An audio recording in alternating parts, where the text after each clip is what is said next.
પપ્પા એટલે શું? જે હર્ષ ઓછો કરે પરંતુ પર્સમાં સમગ્ર પરિવાર લઈને ફરે એટલે આખી જિંદગી ઓવરટાઈમ કરે પરંતુ પરિવારને બેટર ટાઈમ આપે એટલે પપ્પા. આમ અઢી અક્ષરનો શબ્દને જીવતું જાગતું ઉદાહરણ, જીવતો જાગતો નિબંધ એટલે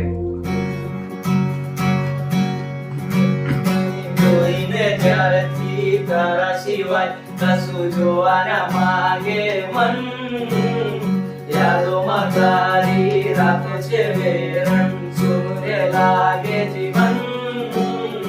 આખું આખું જ રે ખોડે તારું ચિત્ત ચડ્યું ચકડોળે, આખું આખું જ રે ખોડે તારું ચિત્ત ચડ્યું ચકડોળે.